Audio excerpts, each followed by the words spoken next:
Bueno, mis hermanos, queremos dar gracias porque nos reunimos para tener nuestro primer tema de estudio, Introducción al libro de Daniel, de una serie que deseamos desarrollar, que titulamos Daniel en el foso de la crítica y la victoria.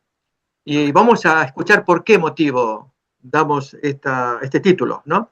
En primer término, quiero invitar a todos los hermanos que vamos a participar, que seamos constantes. Tendremos aproximadamente una hora de exposición. Son las aquí 3 y 8 de la tarde, hasta una hora, ¿no? Después de esa hora, yo pediría que si hay hermanos que desean participar, que lo escriban. Y entonces damos una media hora posterior, así se mantiene la hilación del tema que se quiere presentar, ¿no? Y luego de la media hora, sí, hay todas las preguntas, media hora o más, depende de la cantidad de preguntas que haya, o comentarios que queramos escuchar, ¿no? Así que esa sería la modalidad con la que vamos a trabajar. Seguramente el tema va a levantar preguntas, especialmente este primero, ¿no? Que tiene que ver con conflictos. Entonces, arrancamos por la gracia de Dios. Amén. En cuanto a materiales, yo voy a proponer algunos en la marcha, serán materiales de lectura, de información. El libro de Daniel tendríamos que verlo por lo menos desde dos ángulos. Uno es el ángulo bíblico, teológico, el ángulo espiritual, por el cual la mayoría lo leemos, nos alimentamos para fortalecernos. Pero junto con ese material bíblico y teológico, tenemos que asumir una idea, y es que no solamente seremos consumidores. Dios no quiere que solamente nos dediquemos a estudiar para consumir, es decir, para que me haga bien, para que yo esté en paz con Dios, conozca el plan de Dios y ore por el plan de Dios. Yo tengo que ser productor. Y productor significa que voy a usar el libro de Daniel para predicar, para evangelizar, para testificar. De alguna forma, yo tengo que hacer conocer a la gente, por ejemplo, acerca de la sucesión de los imperios. Y particularmente, en esta última parte, lo que le cabe a cada reino, en particular, tanto con respecto a la segunda bestia, primera y segunda bestia de Apocalipsis 13. Pero como nos toca estudiar de Daniel, en su lugar hablaremos del cuerno pequeño. Adelante. Sí, el tema está demasiado interesante y nos gustaría comenzar con una oración. Oh, ok. ¿Sí? Adelante. Te invito, Gerardo, entonces, ¿Cómo para no? dirigirlo. Oremos, oremos. Sí. Nuestro querido Padre que estás en el cielo, Señor, muchas gracias porque otra vez has reunido a tu santa iglesia, Señor, a tus fieles, un pequeño grupo para que podamos estudiar las revelaciones que tú le has dado a tu profeta Daniel allá en el tiempo. Tú le has mostrado lo que debería acontecer y lo que hoy nosotros estamos mirando con nuestros propios ojos. Te rogamos especialmente, Padre, por nuestro pastor Gustavo Contreras, que él pueda tener tus palabras y tus pensamientos y que el Espíritu Santo le ayude a expresar, Señor, las ideas claras. Que obtengamos un conocimiento cabal, decidido, para que podamos tener, Señor, ese tan ansiado y necesario reavivamiento espiritual. Y que pueda desembocar en una reforma de vida. Porque los tiempos son difíciles, Señor. Este año 2026 se presenta muy diferente a los demás. Y te rogamos, Padre, que puedas tener misericordia de tu iglesia y de este pequeño grupo, y que cada uno de nosotros podamos encontrar en Cristo nuestra única salvaguarda, y que la obra eficaz del Espíritu Santo sea una realidad en cada uno de nosotros. Te lo suplicamos, Padre. Te lo rogamos en el precioso nombre de Jesús. Amén. Amén. Amén. Amén. Muy bien. Estaba comentando que el libro de Daniel necesitamos encararlo desde dos ángulos. El primer ángulo dijimos que es el ángulo teológico bíblico, el ángulo espiritual por el cual nos gusta Daniel para estudiarlo, pero aquí viene el tema. Si es solamente para consumirlo, vamos a estar limitados. Tenemos que asumir la idea de que esto hay que predicarlo, darlo a conocer, enseñarlo. La hermana Pei promete darnos luz. Ahora vamos a mirar una cita donde Dios quiere dar revivamiento, vida espiritual por medio de la lectura y el estudio de estos libros, Daniel y Apocalipsis. Pero el otro aspecto que quiero comentar es el aspecto más escabroso, es el aspecto crítico, El libro tiene problemas. Y por lo tanto, si nosotros vamos a enseñar el libro de Daniel y desconocemos los problemas, nos vamos a ver limitados a la hora de hacer conocer la verdad de Dios. ¿A qué me refiero? El libro de Daniel es el libro más criticado del Antiguo Testamento. Y tal vez algunos hermanos no lo sabemos. Criticado en varios puntos que necesitamos saber. ¿Por qué? Porque se nos desautorizaría a la hora de exponer el mensaje. Lo voy a usar en esta ilustración para clarificarlo. Imaginemos que si estamos hablando español, entramos a una comunidad, ya sea de gitanos, comunidad china, coreana, depende de los lugares donde queremos entrar, ¿no? Y queremos evangelizar en nuestro idioma español. Pero aquí que esa comunidad no habla español, habla su idioma. Y no es fácil entendernos. Entonces, ¿cómo vamos a evangelizar si no tenemos puntos en común? Con el caso de Daniel pasa eso. A la hora de querer evangelizar, así que recordemos, yo dije, estudiamos el libro de Daniel para consumirlo, está bien, pero también hay que producirlo, sacarlo a luz, predicarlo, enseñarlo, hacerlo conocer. Pero a la hora de hacerlo conocer nos encontramos con este problema, y ese problema crítico, el otro aspecto. Y es que no solamente los ateos y agnósticos que tienen problemas con la Biblia en general, sino con los evangélicos y católicos, con hermanos cristianos, la mayoría de los tales, por lo menos más del 75% de población cristiana, asume que Daniel no es el Daniel que nosotros conocemos de la Biblia. El Daniel sería un autor falsario, se dice, un autor que dijo estar en Nabucodonosor, del tiempo de Nabucodonosor, estamos hablando del siglo VI antes de Cristo, cuando en verdad los hechos prueban, supuestamente, que vivió 4 siglos más tarde, en el tiempo de los macabeos. Ellos presentan pruebas.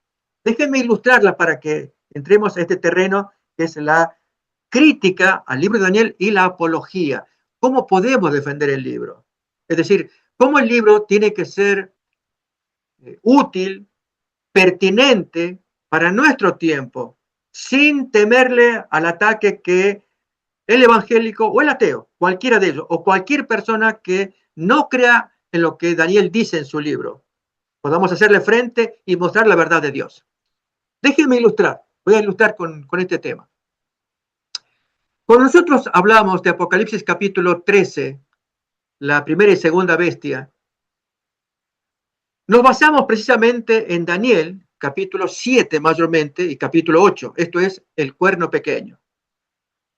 De modo entonces que lo que estaba profetizado sobre el cuerno pequeño, cuánto daño haría, particularmente el capítulo 8, la desolación que hace el cuerno pequeño. Si nos acordamos el diálogo de esos 2 santos, capítulo 8, que preguntan hasta cuándo va a durar toda esta desolación. Y la respuesta de uno de los dos dice hasta 2300 tardes y mañanas. Entonces, estudiar ese tema del cuerno pequeño nos hace fácil mirarlo luego en Apocalipsis capítulo 13. Pero aquí que la interpretación evangélica mayoritaria, yo ya di una proporción hace un momento, entiende que el cuerno pequeño no es Roma, sino Antíoco IV, un rey griego del tiempo de los macabeos, y que todo se centraliza en Antíoco IV. Y esto hace que mucha gente mire a Daniel con desconfianza. ¿Cómo creer en un profeta que fue falso desde entrada? Noten, estoy hablando desde un punto de vista crítico, y el propósito es que nosotros descubramos sacrificios, oficiar ceremonias sagradas. Vamos a poner silencio en los micrófonos, así podemos seguir exponiendo, ¿no? Recuerden, mis hermanos, el propósito de esta primera sesión, yo le llamé Introducción al libro de Daniel, es descubrir que hay problemas con el libro. Si alguien pregunta, pero ¿para qué los problemas? Yo no necesito problemas. Hermano, lo necesitamos descubrirlo porque somos predicadores de Daniel, no consumidores de Daniel. Si fuera solamente consumidores, ok, hermano, no hay problema. Usted consuma Daniel. Pero Dios no quiere que seamos meramente consumidores. ¿Me dejan que dé la prueba? Cuando tengamos que dar testimonio, como cuenta Lucas capítulo 21, que tendremos que dar testimonio frente a las sinagogas, ante reyes. Y al dar testimonio, se nos pregunta, ok, ¿de dónde saca? Ahí tenemos, voy a dar textos para ilustrarlo nomás. Lucas 21:12. Pero antes de todas estas cosas os echarán mano y os perseguirán y os entregarán a las sinagogas y a las cárceles y seréis llevados ante reyes y ante gobernadores por causa de mi nombre. Lucas 21:12. Lo dice el texto. Y luego cuando tenemos que dar testimonio, encontramos la oposición, no del ateo, hablo del evangélico, de gente cristiana como nosotros, pero gente avisada, gente con estudios o erudita, gente preparada, que nos dice, perdón, vamos a parar un poquito. ¿Tú me estás dando testimonio de qué? ¿De que hay un santuario en el cielo? ¿De que hay un juicio? Que tú me dices, Daniel capítulo 8, versículo 14. ¿Me estás hablando del cuerno pequeño que tiene que ver con el papado? Y que ahora se está cumpliendo el ecumenismo, según tú interpretas Apocalipsis capítulo 13. Y yo, hermanos, que voy preparado para dar mi testimonio de Daniel, no Apocalipsis todavía, porque Apocalipsis tiene menos problemas que Daniel. Daniel sí los tiene muchos. Entonces, yo no puedo, como testificador, como productor, no como consumidor. Si solamente voy a consumir y aprender y ahí me lo guardo conmigo, ok, esa es una manera de verlo, que yo no recomiendo, porque Dios quiere que testifiquemos. Y a la hora de testificar, viene esta gente avisada que me contradice con argumentos que yo ni sabía y que me desconcierta. Por ejemplo, voy a tomar el caso de Daniel capítulo 5. Recuerden que, hermanos, esta es una introducción a Daniel y sus problemas. Por eso el título de introducción era, o el de la serie en general, es Daniel en el foso de la crítica y la victoria. Daniel capítulo 5, en la última parte, se nos cuenta de la lectura, de la escritura que aparece en la pared y que se llama a Daniel para que lo interprete. Y Daniel lo interpreta. Hermano, hemos usado mucho el texto de la interpretación de Daniel. Y lo aplicamos a nosotros, a todos, que todos vamos a ser juzgados. Pero noten cómo termina después del versículo 28, cuando ya se decide la suerte que le va a acontecer a Belsasar. Versículo 29 en adelante, entonces mandó Belsasar vestir a Daniel de púrpura y poner en su cuello un collar de oro y proclamar que él era el tercer señor del reino. La misma noche fue muerto Belsasar, rey de los caldeos, y Darío de Media tomó el reino siendo de 62 años. Aquí tenemos problemas.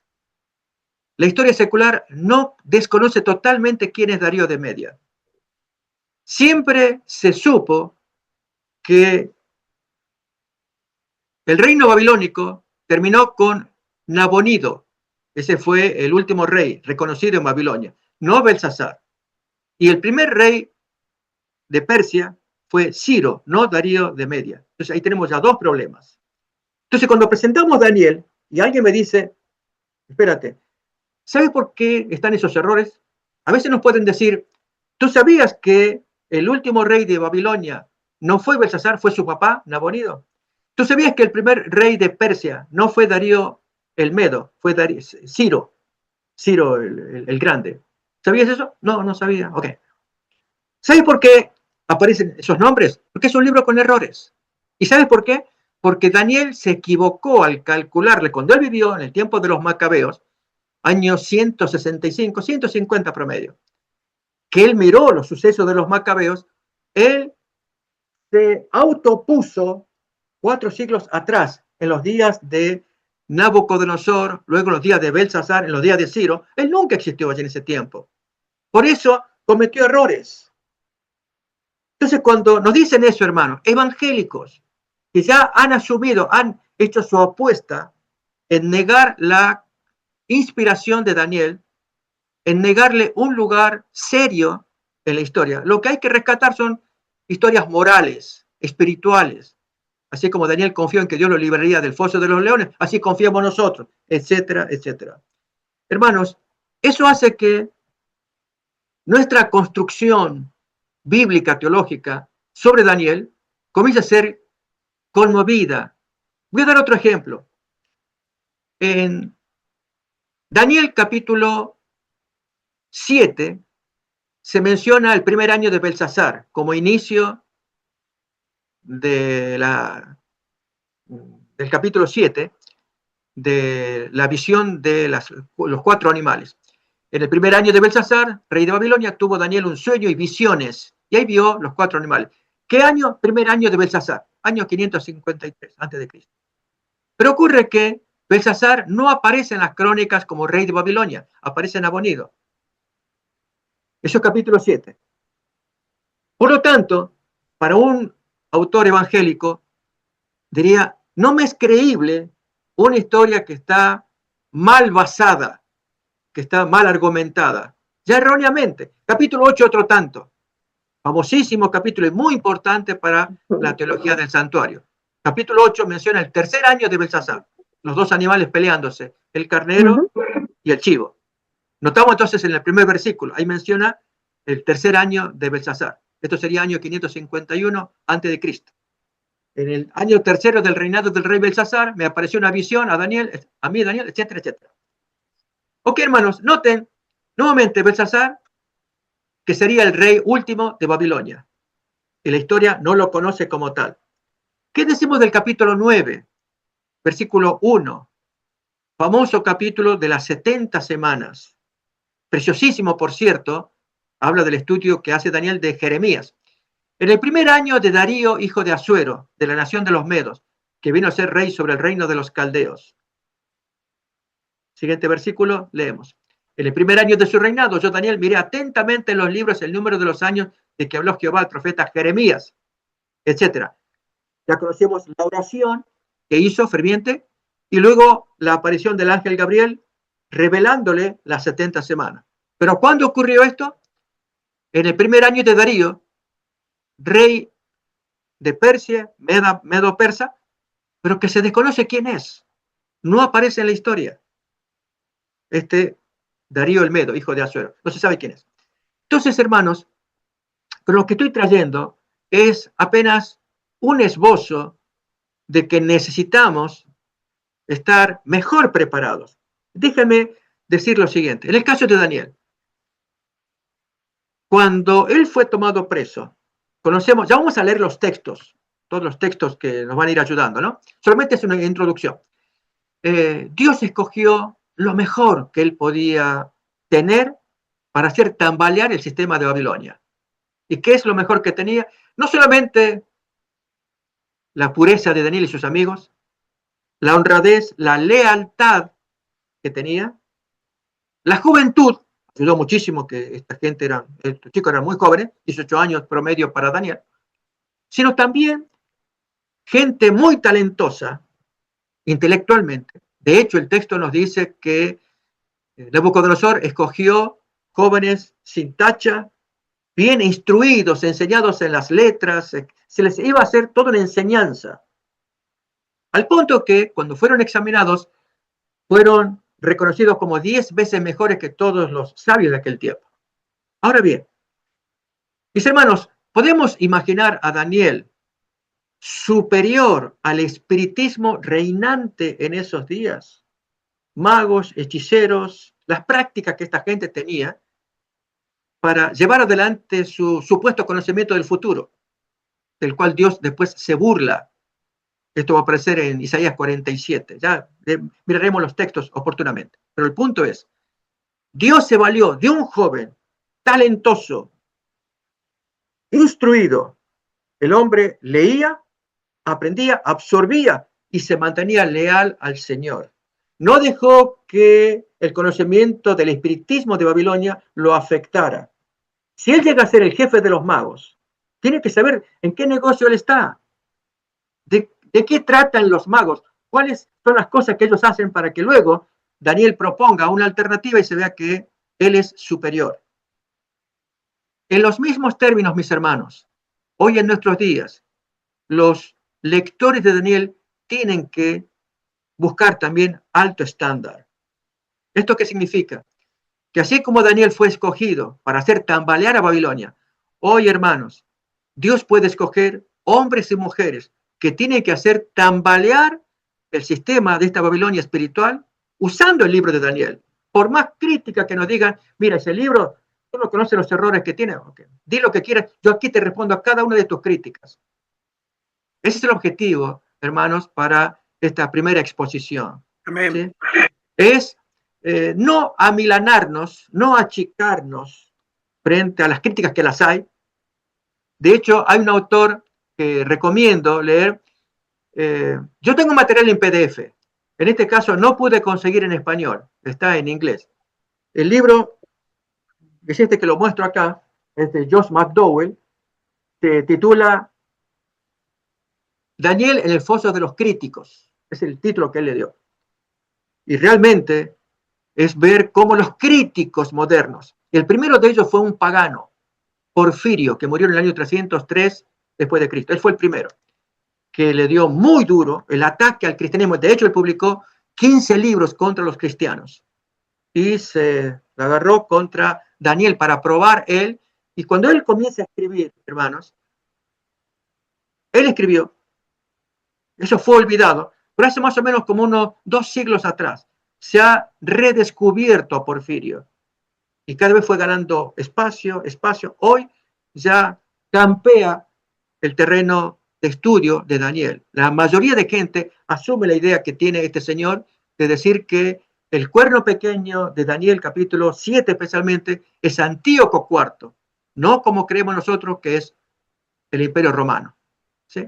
Así que ahí tenemos, bueno, ahí creo que se pueden mostrar imágenes, ¿no? Vamos a, si alguien después quiere, yo la quiero mostrar, ahora me van a ayudar a mostrar la imagen. Si alguien va a una librería y ubica el libro, quiero decir con respecto a ciertos libros, lo que vamos a promover son libros adventistas. Yo voy a recomendar uno que sí lo podemos utilizar.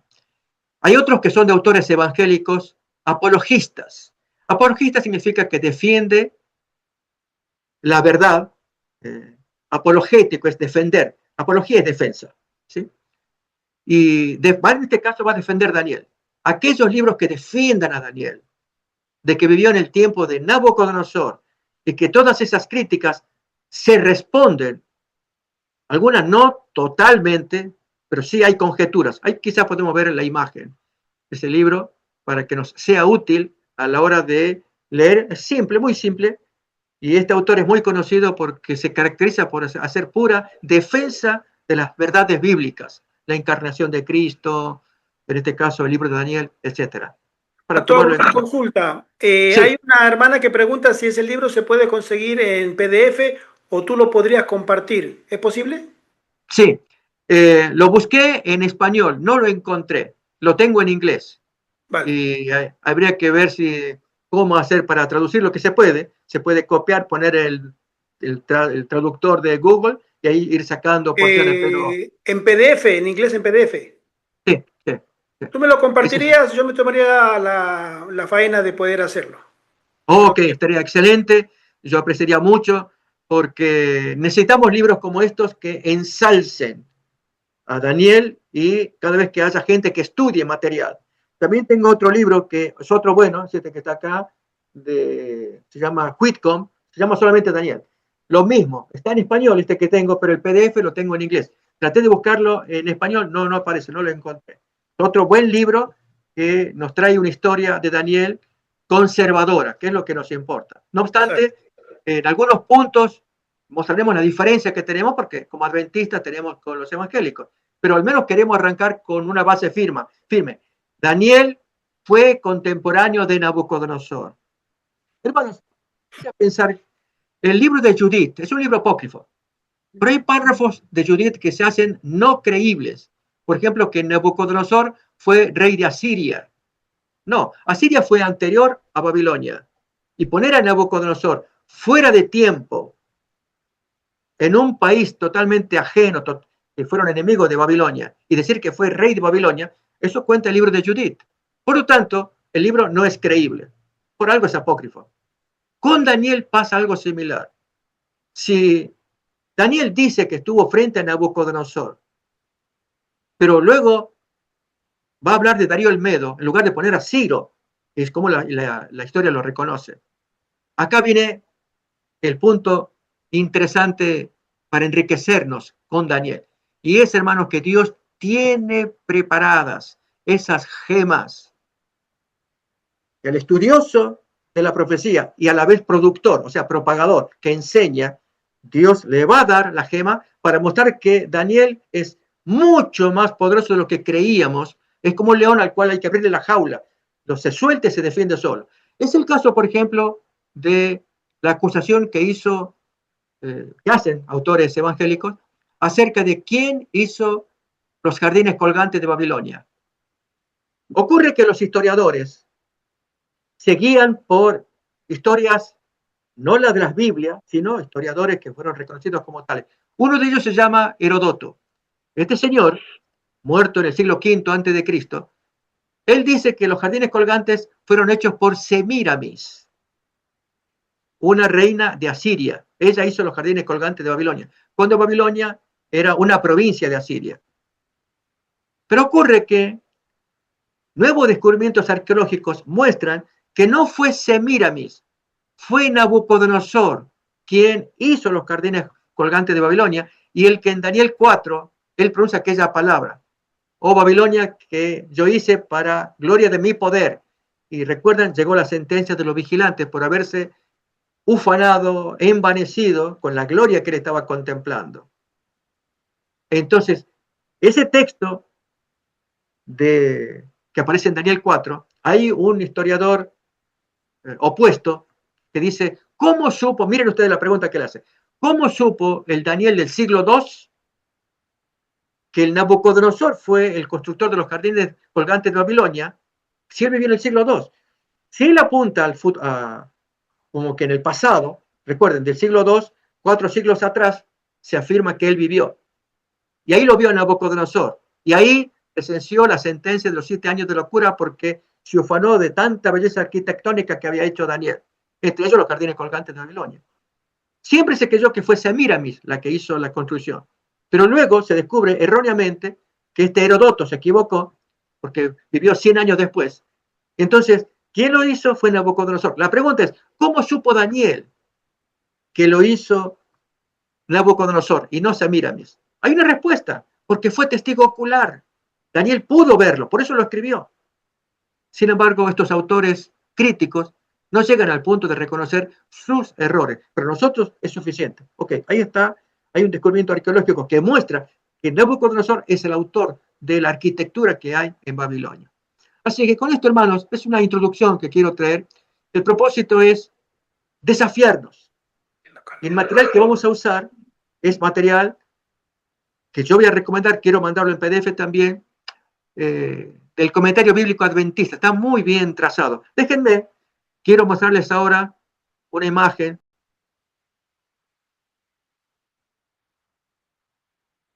Ahí lo vamos a tener. Ahora se la voy a poner para que todos lo podamos mirar.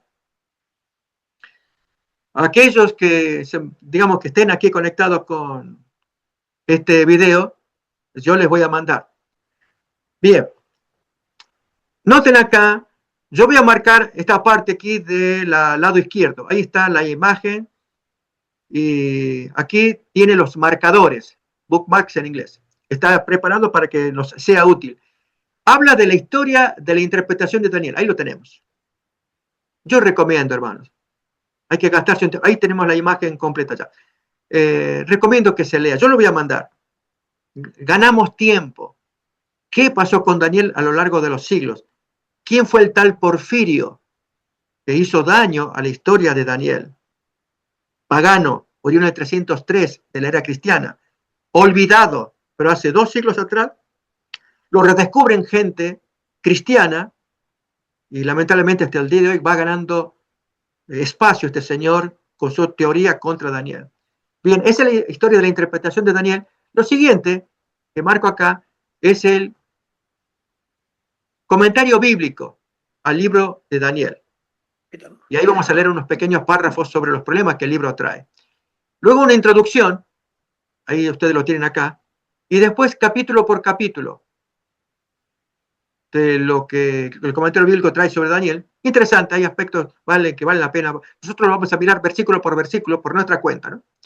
Pero quien tiene el material lo va leyendo por su cuenta cuando va teniendo tiempo. Y luego las citas de Elena White, aquí en esta porción, Daniel capítulo 1 y las citas, ahí se hizo la colección, para que, de todo Daniel, la cita que trae el espíritu de profecía.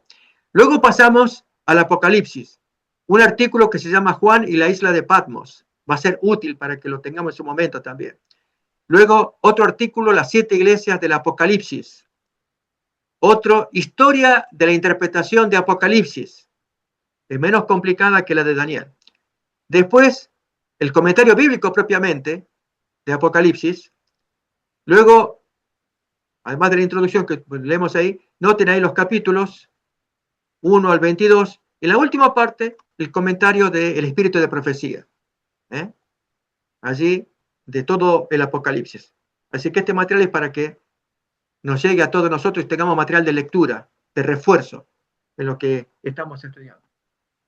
Bien, mis hermanos, quiero, en lo que tenemos acá, hacer solamente una introducción aquí. Fíjense, donde dice autor. Lo vamos a leer juntos y así vamos a entender de qué estamos conversando, ¿no? Dice, la opinión tradicional tanto de judíos como de cristianos es que el libro fue escrito en el siglo VI, 550 aproximadamente, 535 es el último año que se le conoce a Daniel, antes de Cristo, y que Daniel fue su autor. Las evidencias en favor de esta opinión son las siguientes, que lo dice el mismo libro, número B, que el autor conoce bien la historia. El número C, este es bien interesante, el testimonio que da Jesús, Mateo 24, 15, cuando él reconoce que el que lee entienda al profeta Daniel. Entonces, el libro se divide en dos partes fáciles de distinguir. La primera es la parte histórica, capítulo 1 al 6, y la segunda es mayormente profética, capítulo 7 en adelante. Estas son las partes que comenta el autor, pero luego van a venir las críticas, que es lo que quiero pasar a continuación para que lo estudiemos. Miren acá, uno va a ser el marco histórico. Abrimos pues Daniel capítulo 1, versículo 1. Hoy queremos dedicarnos a estudiar, aunque sea ese solo versículo, porque vamos a ver la parte histórica de Daniel. Entonces abrimos Daniel 1.1 y lo comparamos con Jeremías, con dos porciones.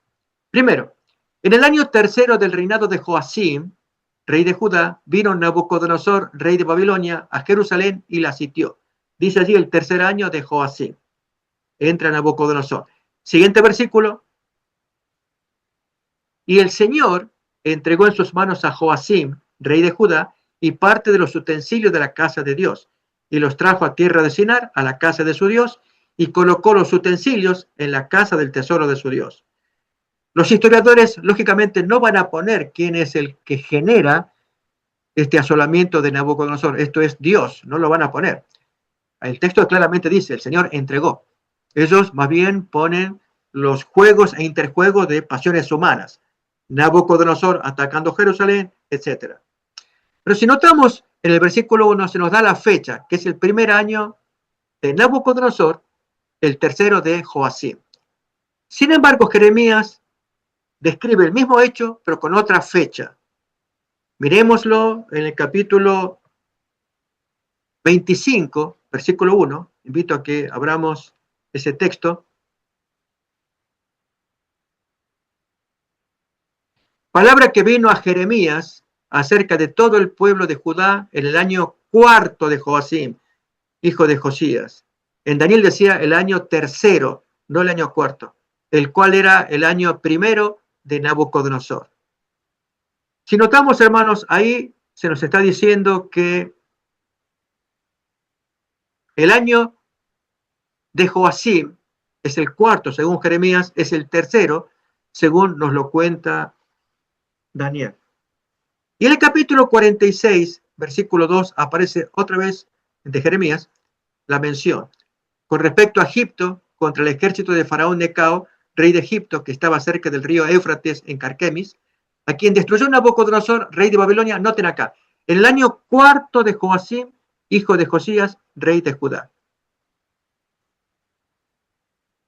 Quiero describir este hecho, hermanos, usando una diapositiva para ver cómo hay conciliación entre Daniel y Jeremías. Están describiendo un mismo evento, pero uno dice que es en el año 3 de Joacim, esto es Daniel, y el otro dice que es en el 4 año, según Jeremías, 4 año de Joacim. Para ello, tengo unas imágenes que quiero compartir con ustedes. Pastor, ¿puedo comentar? Sí, adelante, por favor. Estuve estos días leyendo sobre Daniel, ya que Sí. íbamos a estudiar. Es interesante, como tú dijiste hace un rato, sobre la peculiaridad de que se le da tanto palo exclusivamente al libro de Daniel, por sobre todos los demás del Antiguo Testamento. Así es. Creo que si nosotros estudiamos el contexto del libro de Daniel en su raíz, que es diferente a los demás libros del Antiguo Testamento o de la Tanaj, como se la conoce entre los judíos, las escrituras, y que todos los demás profetas, Jeremías, Ezequiel, Isaías y los profetas menores, ellos hacen un llamado al arrepentimiento. Ellos hacen un llamado a que el pueblo se vuelva de nuevo a Dios a través del perdón de los pecados que había cometido, la apostasía y todo lo demás, pero Daniel tiene un contenido sustancialmente diferente, porque él no habla de arrepentimiento del pueblo, él habla solamente de lo que él recibió como visión profética del tiempo del fin. Es decir, que en su naturaleza es completamente diferente y que, sabiendo Satanás que ese libro llevaría la verdad por ser profético y porque Dios no se equivoca, que ese sería un libro especial a combatir, porque no solamente llevaría en segundo plano una revisión de nuestra relación con Dios, sino a los hechos mismos del tiempo del fin, que estarían sellados hasta el tiempo del fin, que después la comprensión del libro de Apocalipsis abriría los sellos del libro de Daniel, pero que creo que en ese propósito de poder desbaratar a la iglesia del fin, Satanás levantó lo que nosotros conocemos hoy, lo que tú estás explicando, como la escuela de la alta crítica.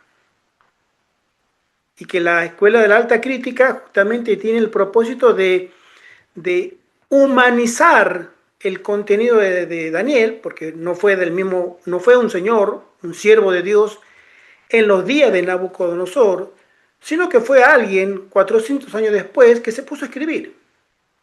Entonces le quitó el contenido de origen divino de la revelación y lo hizo un hombre no profético, sino de enseñanzas éticas, de enseñanzas nobles, pero no de origen divino. Entonces, al desconectar a Daniel de su verdadero origen y la fuente de origen de sus visiones, el lector del libro de Daniel hace que obviamente no tenga la veracidad que puedan tener otros profetas que sí tuvieron visiones y que son de Dios. Por ejemplo, Isaías, Jeremías o Ezequiel. Y ese libro es el que trae la comprensión al final del tiempo del santuario. Así es. ¿No? Creo que por ahí podríamos seguir, bueno, en mi humilde opinión, ¿no?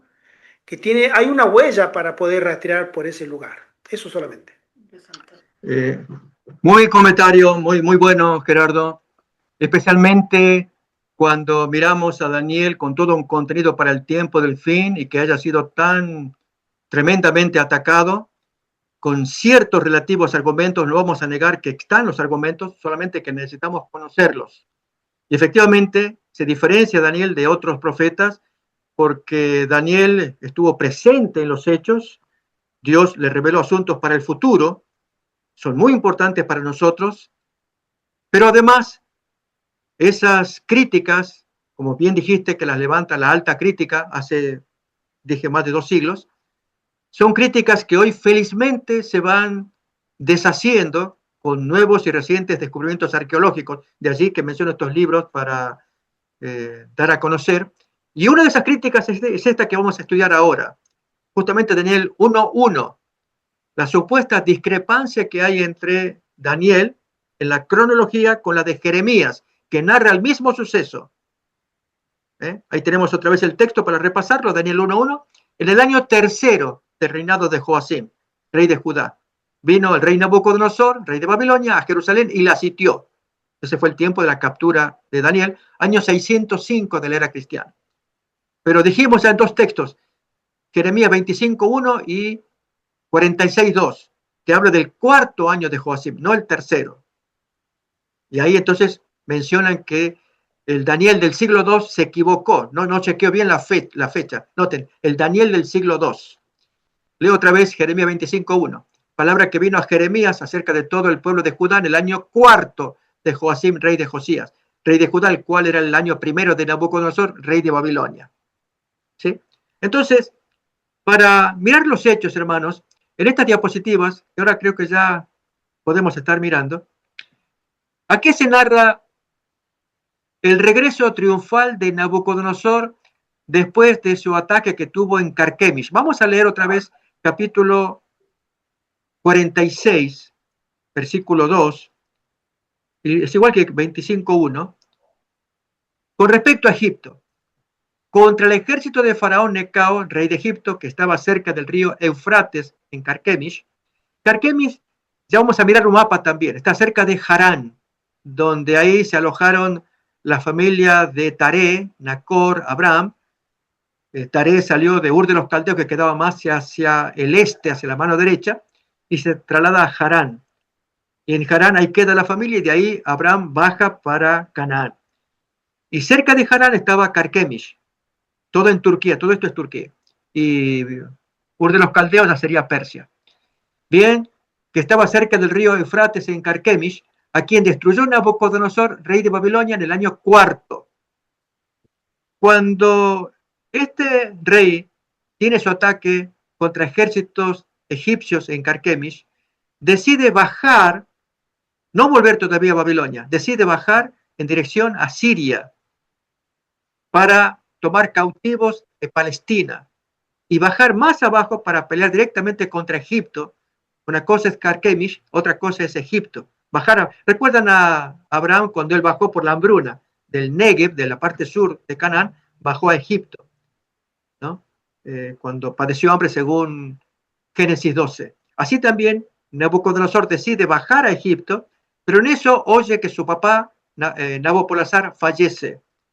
Y rápidamente él toma pocos soldados y a la carrera cruza todo el desierto para llegar rápidamente a Palacio. Y aproximadamente en 2 semanas a caballo llega y felizmente está todo en orden para él. Ningún cortesano le tomó el reino en ausencia de ambos, el padre fallecido y el hijo principal pues en guerra. Entonces, ahí fue cuando él ordena que aquí está entrando victoriosamente en Babilonia, y todos los cautivos viajen presos más o menos unos 3 meses hasta llegar a Babilonia. Entonces, aquí voy mostrando las imágenes para entender el contexto, ¿no? Ahí tenemos Daniel 1:1, que es el año tercero de Joacim, y según Jeremías 25 y capítulo 46, es el año cuarto de Joacim.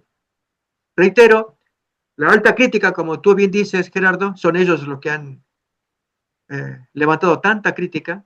Dicen que el Daniel del siglo II no le atinó, le erró al decir que es el año tercero, porque el año verdadero es el cuarto, según Jeremías. Ok, lo cierto es que aquí estamos mirando a la población que está siendo sacada de sus casas, entre ellos Daniel, y lo que queremos mirar es la aparente discrepancia. Aquí, hermanos, un mapa. Fíjense, voy a poner en color azul, está girando Babilonia, si notamos la palabra Caldea, un poquito más arriba, ahí dice Babilonia, ¿sí? Luego tenemos Carquemish, y Harán está al lado, ¿sí? Al lado derecho, ¿sí? Entonces, el reino de Babilonia estaba situado donde el primer círculo azul, ahí estaba Nabopolassar, el papá, y fallece. Y este otro hombre estaba en Carquemish y baja a Jerusalén. Fíjese, el tercer círculo rojo. Y el plan era llegarse hasta Egipto, que queda hacia la izquierda, atacar ahí Egipto. Ya lo había derrotado en Carquemish, pero ahora quería bajar a Egipto. Y en eso oye que su padre pues fallece. Y ahora tenemos aquí otro mapa para verlo con un poquito más de claridad quizás. Las tres ciudades, Babilonia, ahí lo tenemos en rojo. Carquemish sería en la parte sur de Turquía. Y Jerusalén, ustedes pueden notar allí Israel que está de verde, ¿no? Otro mapa. Fíjense acá, en este mapa tenemos Babilonia está en el rojo a la derecha, perdón, en el azul, ¿sí? Ahí dice Babilonia. Arriba tenemos Carquemish, en el centro, casi a poquito a la izquierda, ¿sí? O sea, noten la ruta que usaba Nabucodonosor para ir a defender su gobierno, el de Babilonia, el de su papá mejor, pelear contra los enemigos egipcios en Carquemis. Los había derrotado. Y ahora baja por un camino en dirección a Jerusalén. Llega allí y toma preso a Daniel y toda aquella gente que es llevada cautiva. Año 605. Pero aquí, si ustedes notan, aparece esa línea punteada de regreso. Noten el comentario que aparece allí, dice: Nabucodonosor se apresuró a regresar a través del desierto al recibir la noticia del fallecimiento de su padre en el año 605 a.C., mientras dejaba que los cautivos fueran llevados a Babilonia por el ejército recorriendo una ruta más larga, la común. ¿Sí? Y ustedes pueden ver ahí donde dice ruta de los cautivos transportados de Judá a Babilonia. Año 605, que fue el primer asolamiento de Nabucodonosor, luego vino uno segundo. Gracias. Entonces, el 597, que es el segundo asolamiento, cuando toma preso a Joaquín, y ahí deja a Sedequías, el último rey, y 586, la total destrucción de Jerusalén. Son los tres grandes asolamientos que hizo Nabucodonosor. Ahora, fíjense, hermanos, cuando Dios quiere bendecir a los investigadores. Este es el caso del pastor Edwin Thiel, adventista. Él publicó un libro que se llamó Números Misteriosos de los Reyes Hebreos. 1951 fue la primera edición. Hizo un impacto mundial porque pudo establecer que los números hebreos no estaban errados. Había corregencias en muchos casos, había cronologías en otros para explicar las supuestas discrepancias. Acá pues tenemos una imagen de este profesor. Y junto con ello aparecen las crónicas de los reyes caldeos, que van del año, ustedes pueden mirar ahí, 556 al 526 al 556. Es una crónica de todos los reyes caldeos. Y quien lo descubre fue Donald Weissman. Ahí tenemos al señor.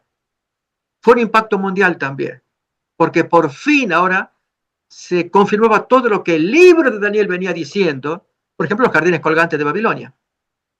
Entonces, hermanos, cuando hay autores como Herodoto, dije hace rato, se confió mucho en este señor. Fue un gran historiador, no se niega.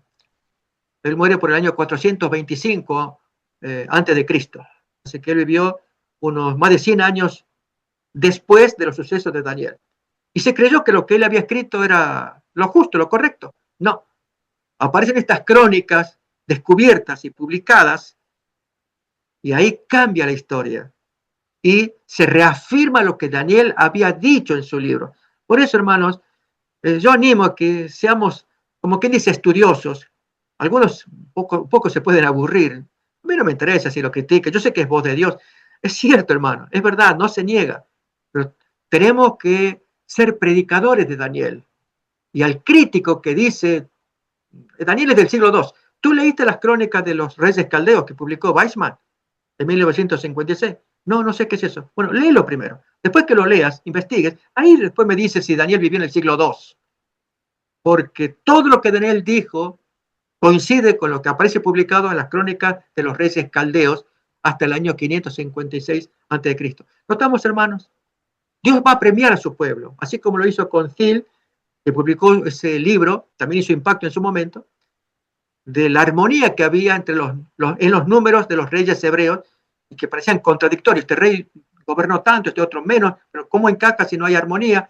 Entonces se establecen las corregencias, o sea, simultáneamente gobernaban los dos. Pero más todavía, hermanos. Miren ahora acerca de la aparente discrepancia que hay en ambas genealogías. Daniel capítulo 1, texto que hemos leído, y Jeremías capítulo 46 y el capítulo 25. Vamos a ver cómo se explica, hermanos, de forma sencilla, no es complicada. Tenemos el año enero del 609, consecuentemente un año después, enero 608, 607, hasta el año 603, enero. Muy bien. Josías es muerto en una guerra, dice allí en Megiddo, en junio del año 609. Esto lo cuenta Segundo de Reyes, capítulo 23, 29. Como consecuencia de la muerte de Josías, se elige a su hijo Joacás como rey, pero apenas dura 3 meses. Ahí tenemos Segundo de Reyes, capítulo 23, ahí lo cuenta.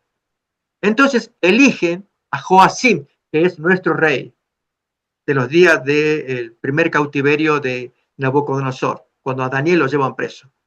Joacim entra en escena en octubre del año 609 a.C., según Segundo de Reyes, capítulo 23. Ahora vamos a ver al otro protagonista, Nabucodonosor. Él derrota a los ejércitos de Necao en Carquemish antes de junio del 605 a.C., según Jeremías 46, 2. En el primer año de Nabucodonosor se nos dirá. Nabucodonosor hace su primer asedio junio del año 605, después de la derrota de Carquemish. O sea, primero derrota a Necao y, como vimos en el mapa, viene bajando desde Carquemish, va hacia abajo. En la crónica de los reyes caldeos se llama de Hatti. Hatti es Siria. Entonces ahí se confirma que Nabucodonosor ganó en Carquemish y ahora va en busca de Hatti.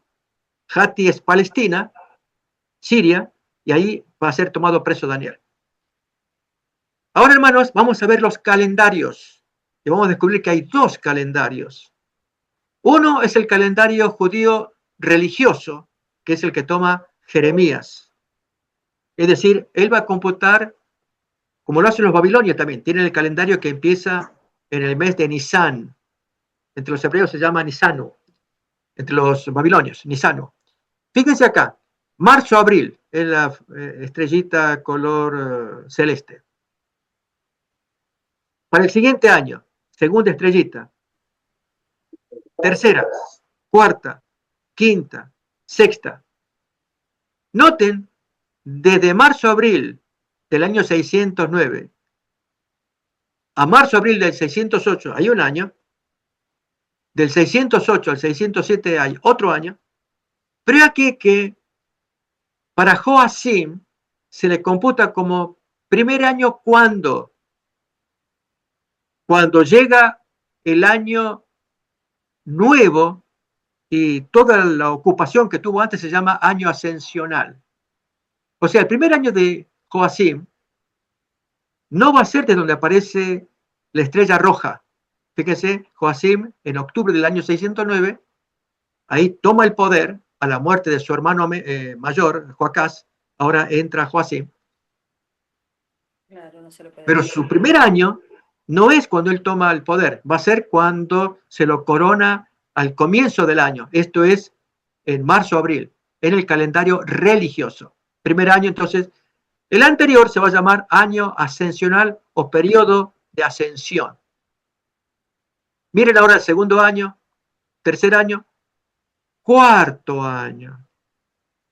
Fíjense, hermanos, cómo encaja que Nabucodonosor hizo su primer asedio en junio del año 605, en el cuarto año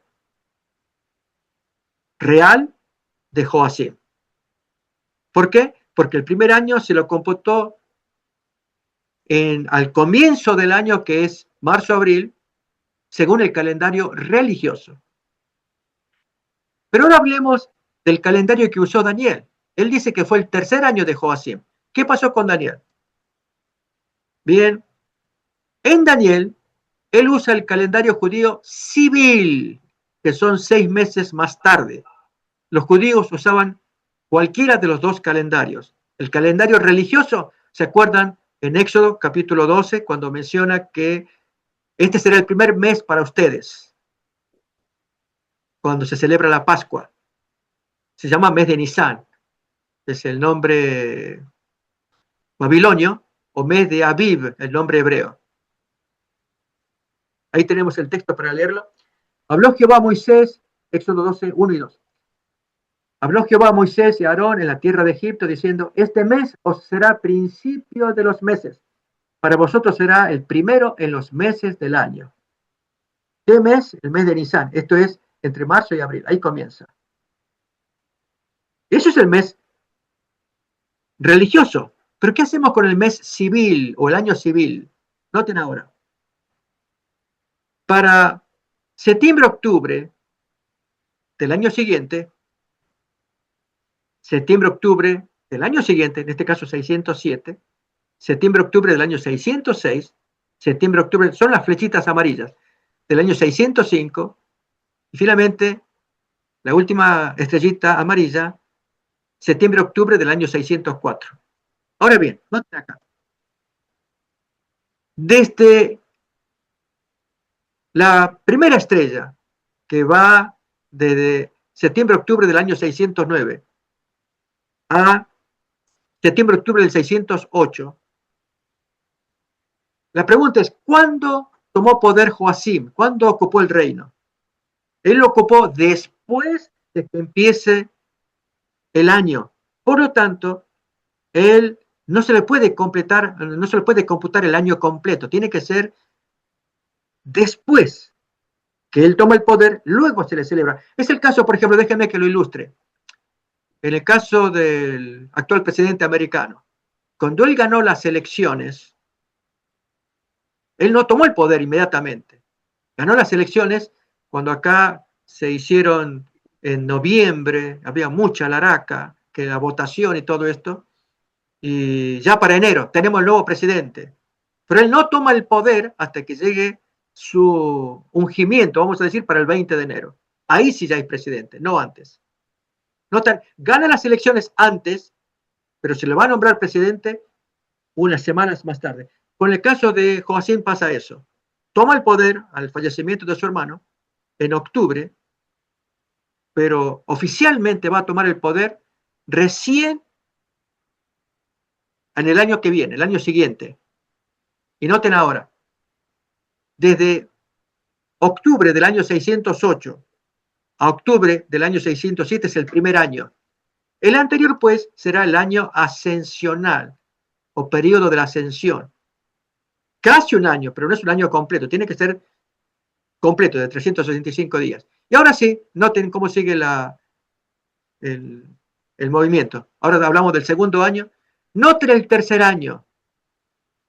Ahí es cuando Nabucodonosor toma Jerusalén en su primer asedio, toma a Daniel. ¿Cuándo?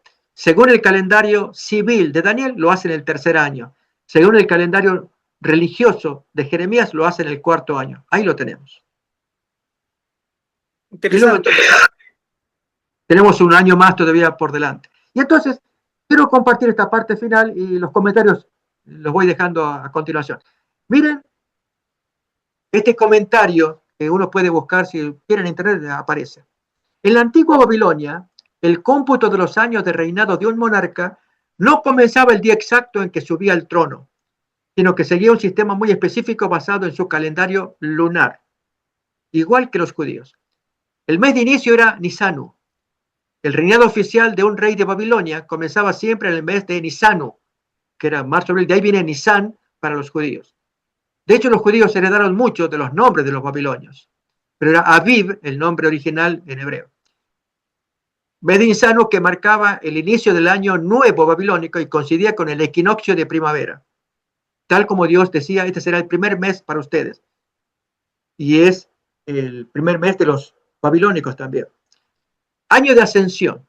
Si un rey moría a mitad de año, su sucesor no empezaba inmediatamente su año 1.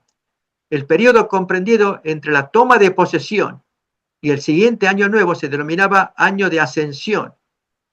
Shat Resh Sharuti sería el nombre que se utilizaría. El año de ascensión, desde que el rey toma el poder hasta el último día del mes de Adaru, que es el mes último, el mes 12. Ahí termina el año con Adaru. Entre los judíos es el mes de Adar. Insisto que los judíos usaban los nombres babilónicos. Recuerden que estuvieron cautivos en Babilonia y de allí regresan por orden de Ciro y se traen los nombres, todo esto, y ya los van aplicando. Nombres, no necesariamente Dios ni nada raro por el estilo. Año 1. Comienza oficialmente el 1 de Nisano. Es lo que nos pasa a nosotros. El 1 de enero del año sería el nuevo año para nosotros, ¿no? Recordemos que hay diferentes tipos de calendarios. Tenemos el calendario lectivo para los chicos de la escuela, cuando ellos empiezan la escuela entre marzo, abril. El año eclesiástico varía. Hay iglesias que comienzan su periodo en el mes de julio y terminan al año siguiente en el mes de junio, o empiezan en octubre y terminan el año siguiente en septiembre.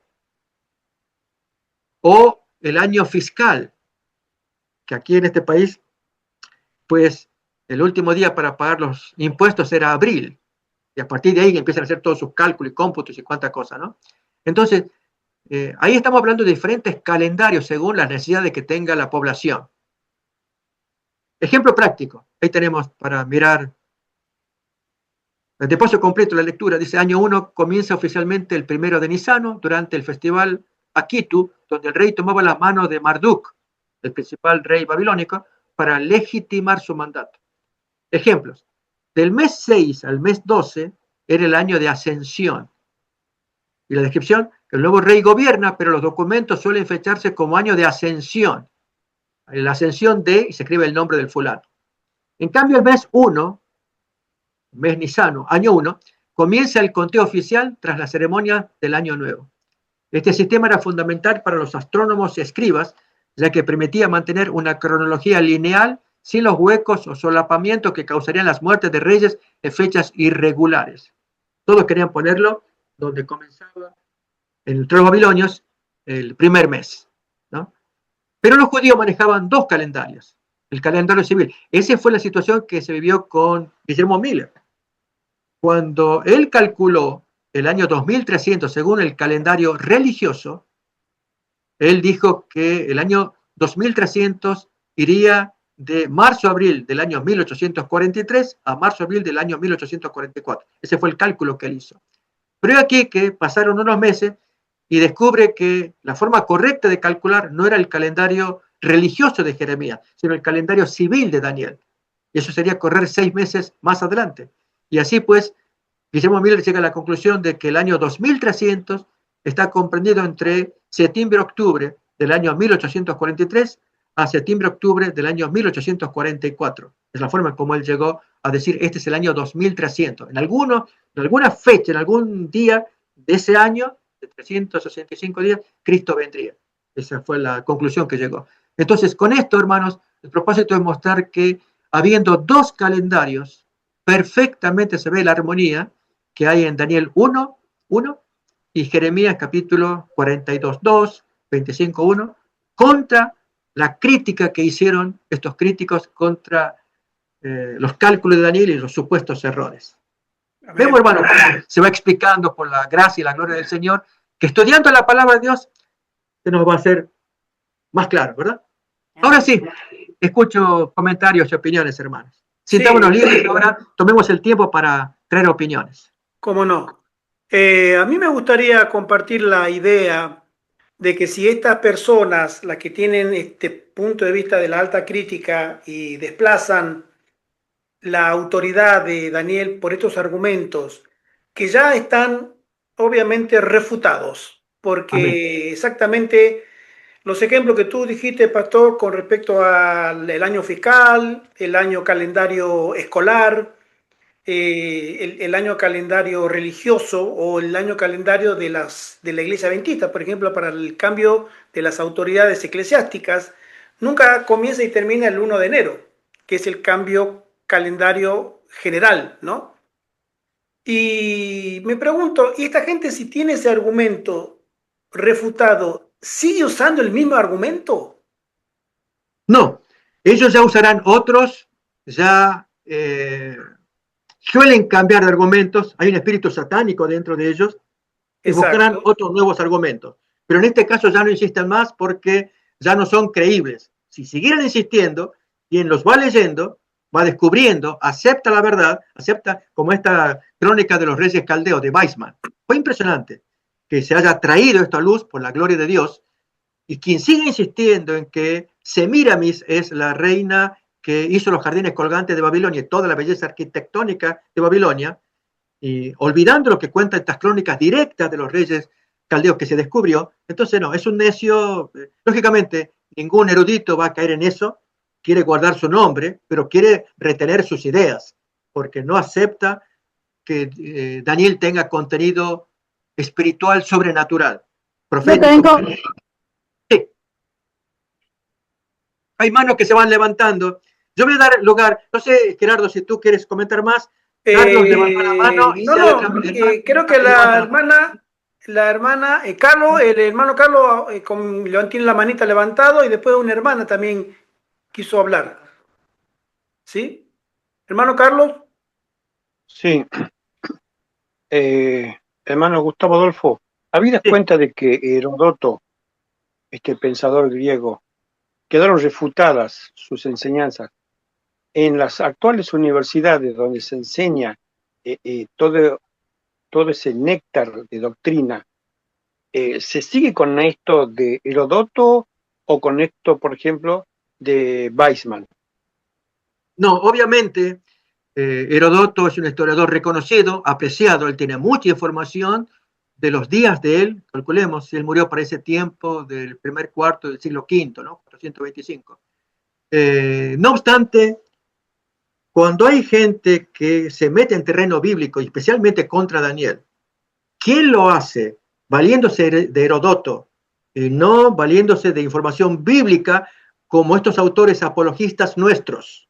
Que esto es lo que interesa, conocer a estos autores y que van apareciendo, hermanos, gente que descubren, publican, y entonces ahí es donde es para el creyente, hermanos, no tenemos por qué amilanarnos, acobardarnos frente a estos profesores de universidades que enseñan. Justamente nuestra labor es la opuesta, es valernos de herramientas, de conocimiento, de información. Recordemos que estamos imitando a Daniel. Daniel, con sus 18 años, él conocía la lengua de los caldeos, él le enseñaron toda la cultura, las letras, todo allí, y llegó a ser 10 veces mejor que todos los magos y el espiritismo de aquellos días. Y sin embargo, se mantuvo humilde, sumiso, dependiente del Creador. Así fue como Daniel pudo enfrentar a todos los magos. Pensemos en Daniel capítulo 4, cuando Nabucodonosor pidió la ayuda de esa gente y ellos no pudieron ayudar. O Daniel capítulo 5, Belsasar pidió ayuda y ellos no pudieron ayudar. Entonces siempre Daniel va a aparecer como superior, porque tenía conocimiento, tenía formación, se había educado, pero sobre todo porque era fiel, consagrado al Señor para hacer lo que Dios pedía. Hoy en nuestros días es lo mismo. Nosotros estudiando, viendo material, yo voy a tratar de mandar material, leerlo y decir, ok, no, yo antes entraba con miedo, escuchaba esas cosas, contradicciones. No, ahora dejemos, como dije, que Daniel abra la jaula y el león solo se defienda. Esa es la labor nuestra. Conocer los textos, abrir, decir, ok, mire como esta explicación de las cronologías de Jeremías y Daniel. Muy simple. Apenas la conocemos un poco, ok, ¿qué contradicción me estás hablando? Por eso creo, hermano, que Dios toma este libro para que, presentado en los últimos días, mostremos que realmente derrota al enemigo, aquellos que son críticos, enemigos, como lo fue Porfirio. Aquí se derrota, pero tenemos, hermanos, que, como hacía David con las armas, es entregarnos al Señor, usar las armas de Dios y así pelearles a los gigantes Goliat que quieren atacar al pueblo de Dios. Amén.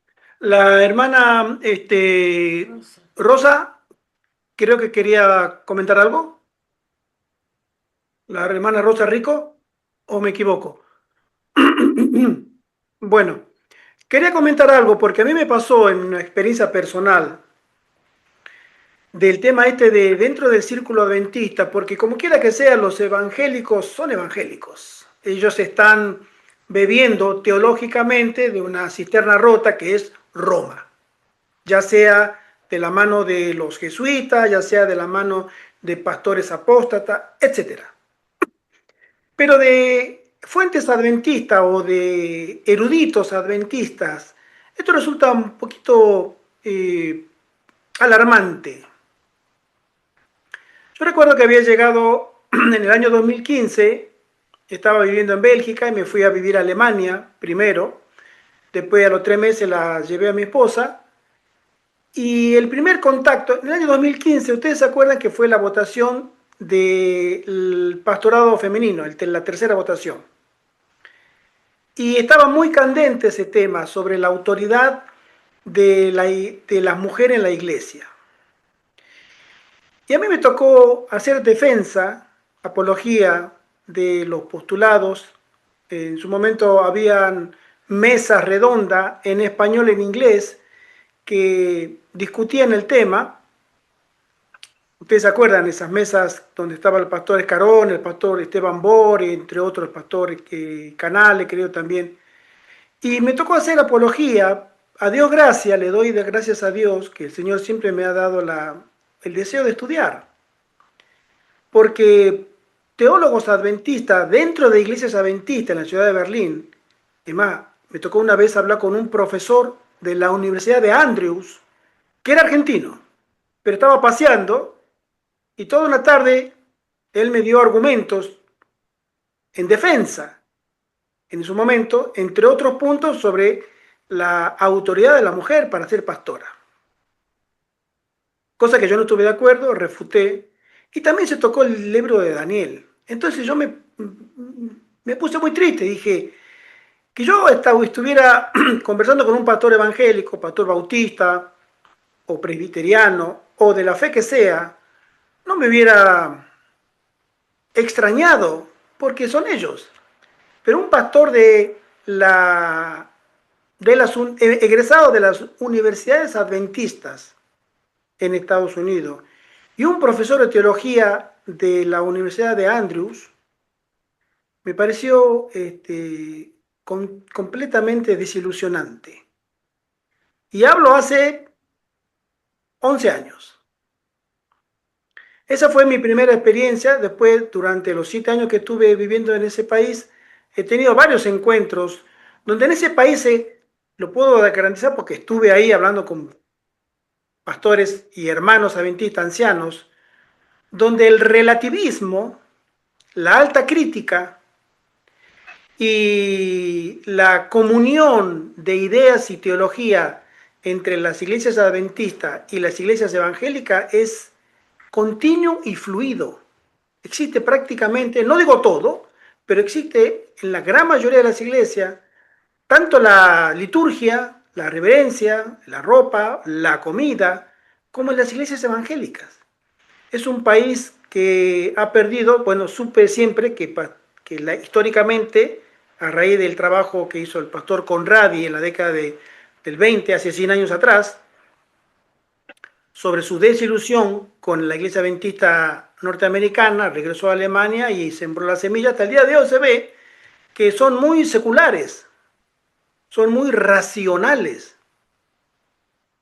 Y estuvimos hablando, me acuerdo, mi esposa y yo estuvimos en la primera iglesia, que fue la iglesia de Barswalde, 60 kilómetros al norte de Berlín, y toda la iglesia, yo no hablaba alemán, por supuesto, en ese momento, pero había una muchacha que había estado alemana, que había estado en España viviendo unos meses, y ella había aprendido a hablar un poco español. Entonces me servía de traductor o de traductora. Una chica muy simpática, me acuerdo, y que yo me alarmaba de los argumentos que esta gente, adventistas, tenía sobre el concepto de Elena de White, nuestra profetisa, sobre la teología de la autoridad y también sobre, me acuerdo que hablamos sobre Daniel. Yo decía, yo a veces digo, ¿dónde estoy? Yo creo que, miraba, salía afuera y decía, Iglesia Adventista, Kirche Adventist, o sea, en alemán decía Iglesia Adventista del séptimo día, pero digo, acá no hay adventismo, ¿no? Y creo que eso nos toca a nosotros que si no conocemos y no tenemos argumento, nos pasan por encima. Así es. Quizás, hermanos. Sí. Ajá, sí, continúa. Y no es porque ellos sepan más, sino porque nosotros no sabemos.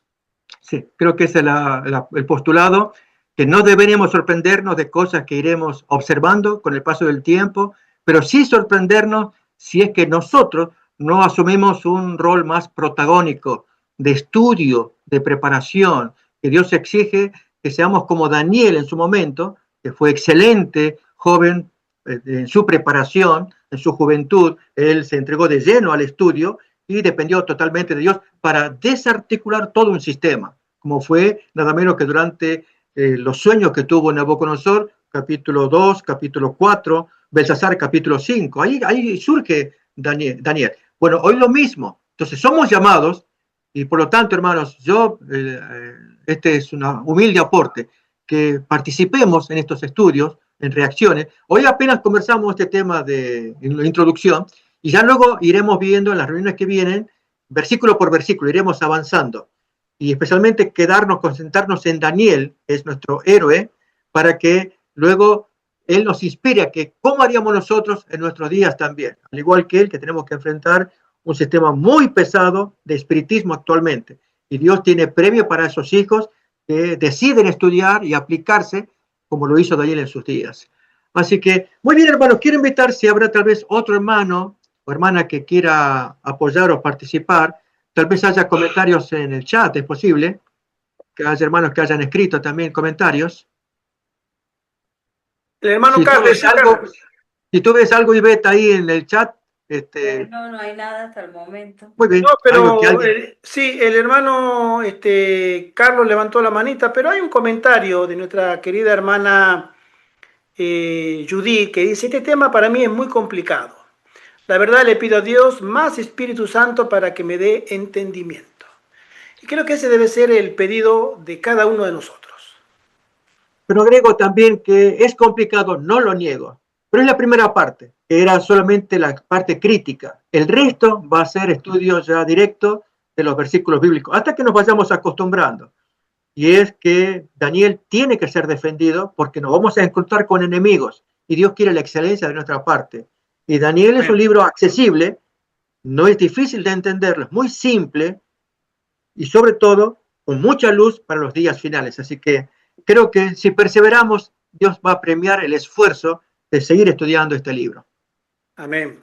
Es un llamado para cada uno de nosotros, el que podamos aprovechar esta nueva serie. Creo que es muy útil porque va a significar un crecimiento en nuestra comprensión de los tiempos en que vivimos, porque hoy Daniel se está desarrollando delante de nuestros ojos. Daniel vio visiones. O sea, Daniel nos vio a nosotros. Hoy son realidades. ¿Sí? Cómo la realidad política religiosa se estaba moviendo en la visión de él, pero que se está exactamente esa visión, es esto lo que estamos viviendo hoy. Ecumenismo, guerra, rumor de guerra, el resurgimiento de Estados Unidos, la conversión de Estados Unidos de ser ya un estado prácticamente luciferiano, porque ese es un estado que realmente donde va hay problemas, donde va hay guerra, donde va hay muerte. Ya no habla como Cordero. Hoy Donald Trump dice, quiero Groenlandia, quiero Cuba, quiero Venezuela, quiero Irán, por las buenas o por las malas. O sea, y a los demás, bésenme los pies. O sea, a ese nivel. Antes existía lo que era la pseudopolítica. Hoy no. Hoy es el descaro siniestro de este personaje, que es un cumplimiento profético. Sí. Y lo que nos viene ahora con Estados Unidos, sin desviarnos del tema, como dice, no sé quién, los puertorriqueños, es candela. Esto es tremendo, cada vez se va a poner peor. Sí. Peor. Esto mayormente se va a dilucidar cuando estudiemos Apocalipsis, que ahí sí es más clara la presencia del gobierno americano, ¿no? Pero con Daniel sí vamos a ver la base que después Apocalipsis va a exponer con más detalle. Respondo a la pregunta que alguien hace sobre el libro del pastor Thiel. Yo debería de conseguirlo. Estaría en inglés para que yo lo puedo enviar, solamente que tal vez queden asentados los nombres o direcciones. Mi sugerencia, hermanos, es que anotemos, tal vez le pediría a Ivette, Gerardo, que reciban los números de teléfono para que sepamos a quiénes podemos enviar el material, ¿no? Exacto.